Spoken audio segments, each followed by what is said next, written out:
Amazon is cutting 49,000 corporate desks. They are erasing 14 million square feet of office space. But why is this happening? I thought companies wanted employees back in the office for innovation, collaboration, communication, all those trigger words. Why are they erasing all this office space? Guys, the answer is AI. Artificial intelligence is fundamentally changing the way every single organization operates. But we'll get into that in just a moment because there are some things you need to understand. First, we need to cover what's actually happening with this office space because it's unprecedented and I don't see anybody talking about it. We need to talk about it. You probably don't fully appreciate or understand how much office space Amazon has right now. It's a ridiculous amount of office space. Nationwide, they have over 40 million square feet of corporate office space. Internationally, that's an additional 28 million square feet. But what is just fascinating to me is how much of that space is unused. Get this, these numbers are ridiculous. According to Puget Sound Journal, between January 4th to February 28th, Amazon averaged only a 29% occupancy in the US. That means 70% of that 40 million square feet is just completely unused lease space. It kind of brings me back to the WeWork fiasco that was going on over the past few years where WeWork was like, everyone's gonna work in these WeWork stations and they just went completely bust. It is shocking how much unused space there is. You know, just last week, to give you a specific example, Amazon confirmed it would let a Seattle lease lapse for a 251,000 square foot building that spaced over 1,500 employees. It's just shocking how many employees Amazon is letting go, A, and B, how much office space they actually have and is being unused. But again, why is this happening? Guys, it does come down to AI. I don't care what your friends, your mama told you. I don't care. AI is absolutely changing the way that these companies operate. There's so much smoke. Look, check this out. The first point I want to make is that Amazon, like a lot of these big tech companies, are looking to cut costs so they can invest more money, billions of dollars, into AI infrastructure. You don't just need to take my word for it. Listen to what the CEO, Andy Jassy, says. He announced to investors that Amazon would spend $200 billion into AI this year. That is, I mean, we're talking big amounts, boys, big amounts, $200 billion. And a big place to free up capital is in their labor and in their office space. This is actually very similar to what Oracle is doing. We covered this in a video yesterday. You can check out this video here. Oracle has also announced layoffs of thousands and thousands of people because they want to increase their spending into their AI infrastructure. And we won't get into this video. You can check it out in that video where we cover it in Oracle. But essentially what's happening is that the cost of lending has increased for these organizations. You know, people are not, these big banks are not sure if they're going to get their return on investment back. So how do companies raise capital? Well, they free up their spending. So go watch that episode on Oracle. I'll give you a link at the end too so you can stay tuned here. Regardless, why is there so much space? Amazon, guys, this is not a new thing. And if you're a subscriber to the channel, this should not be a surprise to you. Again, you could join thousands and thousands of men just like you that want to remain relevant, respect, and financially free by subscribing to the channel and leaving comments. Hundreds of comments, guys. You guys freaking rock. Special shout out to John in the comments who's showing up day in, day out. Appreciate the support.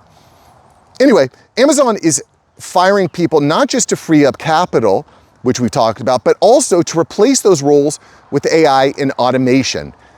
Every company is using these buzzwords like efficiency and productivity, and what they really mean is we want to do more with less and with less employees, and we're going to leverage AI to empower those employees. Don't just take my word for it. Listen to what the CEO of Amazon, Andy Jassy, said. He says, quote, this came out a few months ago, guys. Again, if you're subbed to the channel, you would know this. Quote, he says, as we roll out more generative AI and agents, it should change the way our work is done. We will need fewer people doing some of the jobs that are being done today and more people doing other types of jobs. And that's a really important distinction, guys. And I'll cover that in just a moment. So you can kind of understand what are the types of jobs, how should I be preparing? I think this is important to your personal development strategy moving forward. The reality though, guys, is that because of this strategy of being AI first and AI enabled, Amazon is going through the process of terminating 30,000 corporate employees. Again, we covered this in a video a couple weeks ago. I'll post a link to it here. They are fine. And guys, these are not warehouse workers. These are not Amazon drivers. We're talking solely white collar, college educated, employees working in corporate offices. They're clearing shop. Guys, I think what we need to understand here, we need to come to grips to it, is anybody that's working on a computer, like myself, by the way, is at risk.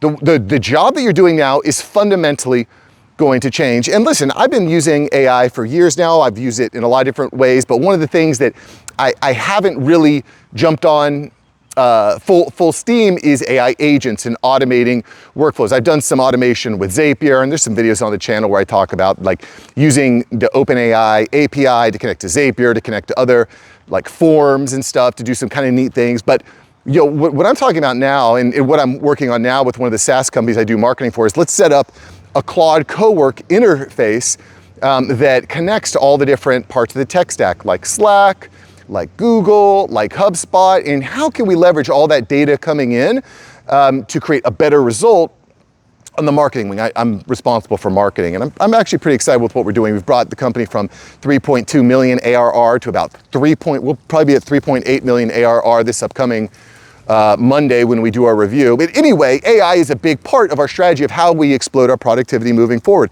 And I think that that's very much aligned with what we're seeing with companies like Amazon, like Oracle, like Google, like Microsoft, like all these big tech companies, Salesforce, Klarna, Block. We covered Block. Guys, Block just the other day just announced they're going to be laying off 4,000 employees, half their staff, because they're using AI agents. I'll post a link to the video there. It's absolutely staggering what is happening. You know, on top of all this, just looking at Amazon, Amazon had a leaked memo a few months ago that revealed the plan to replace 600,000 jobs with robots over the next several years. And I'm going to tell you just a quick story that stuck out with me. I was covering AI and robots in warehouses about a year ago, and one of the guys in the comments said, well, a robot can't do my job because I'm lifting and I'm moving heavy things. And a year later, there are now over 1 million robots in Amazon warehouses.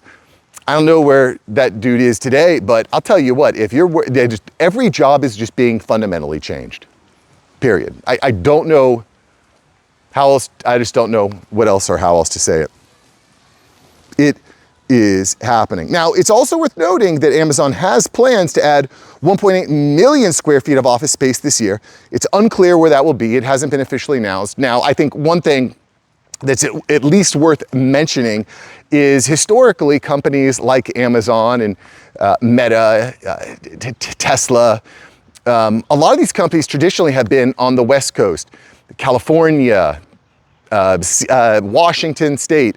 But, you know, I want to get political here, but a lot of the moves, the way that these states are kind of building out their regulatory infrastructure, the way they're building out their tax infrastructure. You know, California is talking about wealth tax on unrealized gains and things like that. You know, prediction, when they open up these 1.8 million square feet of office space, it ain't going to be in those states, guys. It's just not. It's probably going to be in Florida, in Texas. It's going to be in a state that it makes it actually possible to grow. And again, I don't want to get into all the politics of taxation and stuff, but what I do want to point out is that there is this kind of threshold where if you tax too much, it actually decreases your tax revenue, because the people that were paying the taxes, the millionaires and the billionaires, they just end up moving out because they have the resources to move out. So there is that inflection point.